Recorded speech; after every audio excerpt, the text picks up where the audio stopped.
आज के इस ऑडियो पॉडकास्ट में आप सभी लोगों का तहे दिल से स्वागत करती हूँ। मैं कितना भी कुछ करूँ घर के लिए, पर उनको इस बात की कोई भी कदर नहीं है। 10-12 घंटे काम करके थकी हारी ऑफिस से आती हूँ और घर का काम भी अकेले संभालती हूँ। हालांकि शादी के पहले मैंने घर का काम कभी भी नहीं किया था, पर शादी के बाद खाना बनाना, झाड़ू पोछा, बच्चों को स्कूल के लिए तैयार करना, ये सब काम करके मैं ऑफिस जाती हूँ। ऑफिस से घर लौटने के बाद रात का खाना भी बनाती हूँ। ज़िंदगी मानो एक रोबोट की तरह हो गई है। सोचती हूँ कि वीकेंड में थोड़ा आराम मिलेगा, पर नहीं। मेरी सास कभी ये रिलेटिव, कभी वो रिलेटिव, सबको बुला लेती है। बच्चों को भी छुट्टी होती है, फिर उन सब के लिए ग्रैंड नाश्ता, लंच, डिनर वगैरह बनाते रहो। अभी 6 साल हो गए मेरी शादी को। अगर यही चलता रहा ना तो मैं पागल हो जाऊँगी। और इतना सब करके भी अप्रिसिएशन का एक वर्ड नहीं सुना मैंने आज तक। कुछ भी करूँ, मेरा कुछ भी अच्छा नहीं लगता है। हमेशा मुझे क्रिटिसाइज़ करते हैं। और मेरे हस्बैंड को बोलो तो बोलते हैं कि जाने दो, तुम ध्यान मत देना, माँ ने बहुत सहा है। सिंगल मदर होकर उनको मायके का या ससुराल का साथ नहीं था। मुझे और मेरी बहन को अकेले बड़ा किया है, तो उनके मन का ख्याल करना है। आपको एडजस्ट करना पड़ेगा, आपको टॉलरेट करना पड़ेगा। आप क्या बोलेंगे?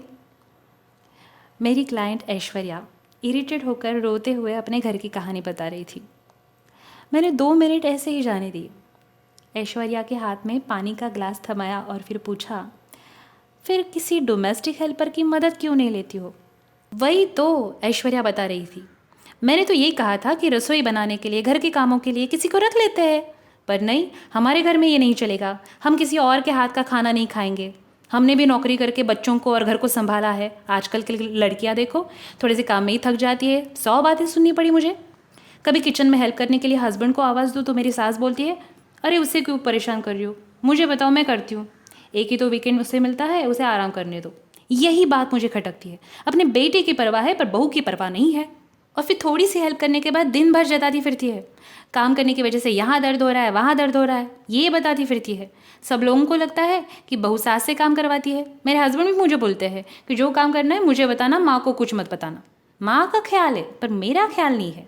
मेरे हस्बैंड मुझे बोलते हैं मैं तुम्हें मदद करूँगा पर माँ के सामने नहीं करूँगा। मुझे किचन में देखकर वो नाराज़ हो जाती है, बोलती है कि ऐसा कैसा, किचन में काम करना मर्दों का काम नहीं है। अब क्या बोलेंगे? मैं अकेली पड़ जाती हूँ, पता नहीं चल रहा है मैं क्या करूँ। ऐश्वर्या बहुत गुस्से से बता रही थी। उसे थोड़ा शांत होने देकर फिर मैंने धीरे से उसे पूछा कि तुम्हें क्या लगता है ऐश्वर्या, तुम्हारी सास ऐसा क्यों करती होगी?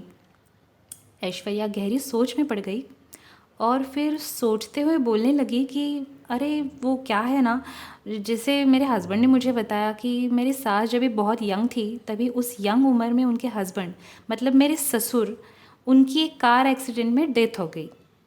फिर ससुराल में से किसी ने उनको हेल्प नहीं की और जायदाद में भी देवर ने कोई हिस्सा नहीं दिया। फिर दोनों छोटे बच्चों को लेकर वो मायके चली आई। पर फिर भाई के फैमिली में भी रहना उनको मुश्किल हो रहा था, माँ बाप का कुछ खास सपोर्ट नहीं था। फिर उन्होंने ऑफिस क्वार्टर्स में अपने रहने का इंतज़ाम किया। फिर दोनों बच्चों को अकेले बड़ा किया, अच्छी शिक्षा दी, बेटे को इंजीनियर बनाया, अच्छी नौकरी उसे मिली, बेटी की भी शादी की। तो जाहिर सी बात है कि वो बहुत पजेसिव है अपने बेटे को लेकर, और अपने बेटे को अपने बहू के साथ वो बिल्कुल शेयर करना नहीं चाहती है। जब भी वो हम दोनों को प्यार से बात करते हुए देखती है ना, तो बहुत इनसिक्योर और जलस फील करती है। इसीलिए जब भी हम लोग कभी डिनर पे चले जाते हैं या फिर अकेले मूवी के लिए चले गए तो बहुत ज़्यादा गुस्सा हो जाती है और फिर मेरे हस्बैंड उन्हें मनाते रहते हैं। तुम्हारे हस्बैंड को क्या लगता है इस बारे में? मैंने ऐश्वर्या से पूछा। अरे मेरे हस्बैंड ना, वो बहुत अच्छे बेटे हैं। उनको अपनी माँ ने जो भी सहन किया है ज़िंदगी में उसका एहसास है, और इसीलिए वो माँ का बहुत ख्याल करते हैं। मुझे उनकी ये बात बहुत ज़्यादा अच्छी लगती है। मेरा भी एक बेटा है, मैं भी समझती हूँ माँ का दर्द क्या होता है। आखिर वो उनकी माँ है तो बेटे को माँ के लिए प्यार तो होगा ही ना। फिर मैंने हंसकर ऐश्वर्या से कहा, तो तुम्हें क्या लगता है इस अंडरस्टैंडिंग के साथ इस प्रॉब्लम को टैकल करने के लिए तुम्हारे पास क्या क्या ऑप्शन अवेलेबल है? मेरा ये सवाल सुनकर ऐश्वर्या गहरी सोच में पड़ गई। फिर मैंने कहा कि देखो ऐश्वर्या, तुमने अभी अभी बताया कि तुम्हारी सास जो तुम्हें क्रिटिसाइज़ करती है और तुम हस्बैंड वाइफ को साथ देकर जलस हो जाती है, उस आदत के पीछे अपने बेटे के प्रति उनका पजेसिवनेस है, और ये पजेसिवनेस की वजह उनकी डीप रूटेड इनसिक्योरिटी है।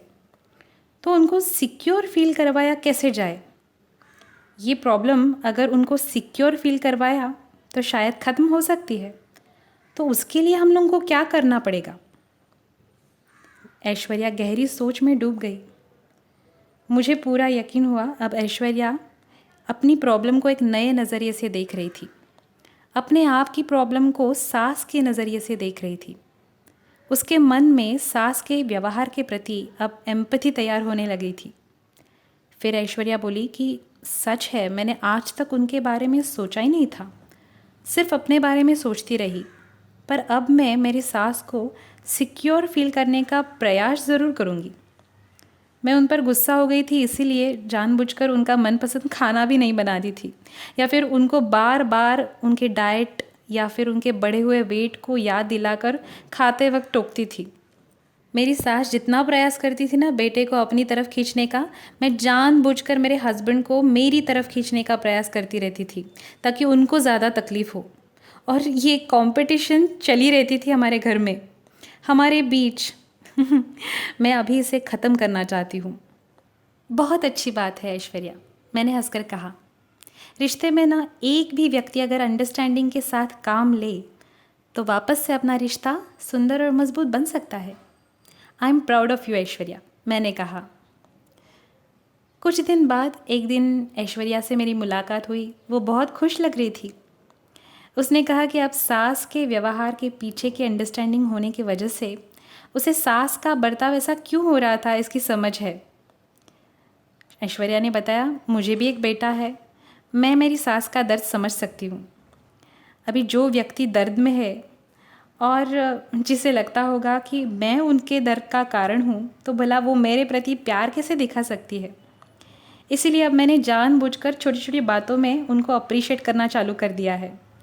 अब मैं प्यार से उनकी मनपसंद चीज़ें बनाती हूँ। उस दिन एग्जीबिशन में मैं गई थी, तब उनके लिए उनकी मनपसंद कलर की साड़ी खरीद के लेकर आई, तो मेरी सास बहुत खुश हो गई और उनको वो साड़ी भी बहुत पसंद आई। आजकल उनका मुझे टोकना थोड़ा कम हो गया है और मेरी बनाई हुई चीज़ों की वो तारीफ़ भी करने लगी है। उस दिन वो खुद ही मुझे बोल रही थी कि तुम इतना ऑफिस और घर संभालते हुए थकती होंगी, कोई डोमेस्टिक हेल्पर रख देते हैं। तो मैंने कहा, हाँ क्यों नहीं। मुझे पता है कि ये लंबा रास्ता है, पर मेरी कोशिश जारी है।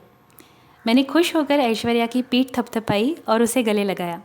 तो दोस्तों, ये ऐश्वर्या की कहानी कई घरों की कहानी हो सकती है। हमें सूझबूझ के साथ निर्णय लेना है। रिश्ते को तोड़ना आसान है, जोड़ना मुश्किल, पर नामुमकिन नहीं है। लोग जब शारीरिक तौर पर बीमार होते हैं ना, तो हमें दिखता है, हम उनसे घर का काम एक्सपेक्ट नहीं करेंगे। उसी प्रकार से अगर लोग इमोशनली डिस्टर्ब्ड है ना, तो हमें उनसे क्रिटिसिज्म, जेलसी की एनर्जी मिल सकती है। उस वक्त उनके व्यवहार को देखकर अपने आप को दुखी ना करें। सही अंडरस्टैंडिंग के साथ आप काम लीजिए। सही सोच आपके रिश्ते को वापस से सुंदर बनाने के लिए ज़रूर मदद करेगी। बस हमें उसी सही सोच के साथ चलना है। I hope this helps. This is Dr. Maithili Sawant, your relationship coach and your friend, signing off. Take care. Bye.